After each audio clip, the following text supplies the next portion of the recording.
अस्सलाम वालेकुम नाज़रीन, उम्मीद है आप खैरियत से होंगे। अल्लाह ताला हम सब को अपने हिफ्ज़-ओ-अमान में रखे और हमें हर तरह की बीमारी से महफूज रखे। नाज़रीन, आज की इस वीडियो में हम बात करेंगे कि फोलेट्स क्या होते हैं, फोलिक एसिड क्या होता है और विटामिन B9 क्या होता है और औरतों को ये क्यों इसका लेना ज़्यादा ज़रूरी होता है, उनकी खुराक के अंदर फोलेट्स का ज़्यादा होना क्यों ज़रूरी होता है और ख़ास तौर पे ऐसी ख़वातीन जो प्रेग्नेंट हों उनके लिए क्यों ज़रूरी होता है। फिर अगर इसकी डेफिशिएंसी हो गई है उनके अंदर और उनमें कुछ प्रॉब्लम क्रिएट हो गए हैं तो उनका इलाज क्या होना चाहिए। एंड पे हम इसके बारे में कुछ मेडिसिन के बारे में भी जिक्र करेंगे। तो नाज़रीन, इस वीडियो को एंड तक देखिएगा, इंशाल्लाह इससे बहुत ज़्यादा आपको मालूमात मिलेंगी। तो जहाँ तक विटामिन B9 या फोलिक एसिड या फोलेट्स का तल्लक होता है, तो ये खून के जो सुर्ख ज़रात होते हैं, रेड ब्लड सेल्स होते हैं, वो इसकी वजह से पैदा होते हैं और उनकी नशो-नुमा जो है वो विटामिन B9 की वजह से होती है। और फिर उनकी कारकर्दगी जो होती है वो भी इसी पे डिपेंड करती है, इसी विटामिन पे डिपेंड करती है, फोलिक एसिड पे डिपेंड करती है। फिर फोलिक एसिड जो होता है इसकी वजह से DNA बनता है, उसकी नशो-नुमा होती है। और हमल के इब्तदाई दिनों में ये औरतों को इसलिए ज़्यादा लेना चाहिए कि इन दिनों में बच्चे की जब ग्रोथ हो रही होती है, तो अगर कोई औरत उसके अंदर फोलिक एसिड की डेफिशिएंसी हो जाए तो बच्चे की जो ग्रोथ होती है उसमें कुछ पैदाइशी नक्स या हमल की पेचीदगियाँ पैदा हो जाती हैं। अगर फोलिक एसिड का बाकायदा इस्तेमाल किया जाए तो दिमाग और रीढ़ की हड्डी की जो पेचीदगियाँ हैं वो पैदा नहीं होती और बच्चे की ग्रोथ जो है वो प्रॉपर शुरू हो जाती है। ये फोलेट्स जो होते हैं या विटामिन B9 जो होता है उसकी मसनूई शक्ल को ही हम फोलिक एसिड कहते हैं। रोज़ाना जो बालिग लोग होते हैं, बालिग ख़वातीन होती हैं, उनको रोज़ाना 400 मिलीग्राम माइक्रोग्राम जो फोलिक एसिड लेना चाहिए। और ऐसी ख़वातीन जो हामला हों या वो प्लानिंग कर रही हों कंसीव करने के लिए, तो उनको 1000 ग्राम जो है वो फोलिक एसिड डेली लेना चाहिए। अब मैं बात करता हूँ कि इसकी वजूहात क्या होती हैं इसकी किल्लत की, या ये अक्सर ख़वातीन के अंदर फोलिक एसिड की कमी क्यों हो जाती है, डेफिशिएंसी क्यों हो जाती है। तो उसमें सबसे जो अहम अलामत है वो तो है ग़िज़ाई किल्लत, कि अगर कोई औरत खुराक सही नहीं ले रही, उसकी ग़िज़ाई किल्लत है उसके अंदर, वो ऐसी फूड ले रही है जिसके अंदर फोलेट्स जो हैं वो बहुत कम हैं, तो उसके अंदर फोलिक एसिड की डेफिशिएंसी हो जाएगी। फिर बाज़ लोगों का निज़ाम जो होता है वो ख़राब होता है, जैसे क्रोन डिजीज़ होती है, सीलिएक डिजीज़ होती है जिसके अंदर आंतड़ियों में स्वेलिंग पैदा हो जाती है और आंतड़ियाँ जो हैं वो इरिटेट हो जाती हैं और फोलिक एसिड को डाइजेस्ट नहीं कर पाती, तो उनके अंदर भी फोलिक एसिड की डेफिशिएंसी हो जाती है।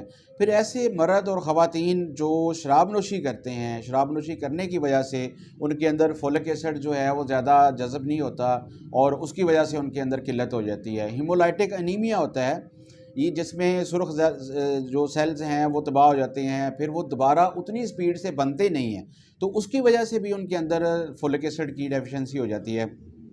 बहुत सारी ऐसी अद्वियात हैं जो फोलिक एसिड को जज़ब होने में प्रॉब्लम क्रिएट करती हैं और फोलिक एसिड जो है वो डाइजेस्ट नहीं होता, तो वो भी इसकी एक बहुत बड़ी वजह है। फिर ऐसे अफराद जिनके गुर्दे फेल हो रहे हैं और वो डायलिसिस करवा रहे हों, तो उनकी जो ज़्यादा प्रोटीन वाली चीज़ें होती हैं, विटामिन B9 जो है उनको मिनिमाइज़ किया होता है उन्होंने, तो उसकी वजह से भी उनके अंदर फोलिक एसिड की कमी हो जाती है। अब हम इसकी अगर अलामात की बात करें तो इसमें औरत जो है वो हर वक्त थकी मांदी रहती है, उसके अंदर खून की कमी हो जाती है, सांस उसको मुश्किल से आता है, चिड़चिड़ापन आ जाता है, चक्कर आते हैं, ज़ुबान जो है वो रेड हो जाती है अंदर से, मुंह में ज़ख़म हो जाते हैं और उस पर पट्ठों में दर्द होता है, कमज़ोरी फ़ील होती है, याददाश्त कमज़ोर हो जाती है और वो कंसंट्रेट नहीं कर पाती किसी चीज़ के ऊपर। तो इस तरह की बहुत सारी यानी वीकनेस बहुत ज़्यादा फ़ील करती है, इस तरह की उसके अंदर अलामात आ जाती हैं।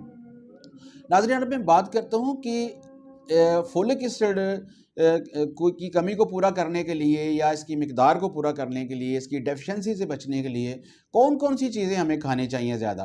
तो सबसे पहले तो इसमें जो चीज़ आती है वो है एवोकाडो आता है, खुश्क फलियाँ आ जाती हैं, गोश्त हर तरह का इसके अंदर आता है और ख़ास तौर पे जो कलेजी होती है, लिवर जो होता है, लिवर ऑफ एनिमल जो होता है, वो उसके अंदर फोलिक एसिड बहुत ज़्यादा होते हैं, फोलेट्स बहुत ज़्यादा होते हैं, विटामिन B9 बहुत ज़्यादा होता है।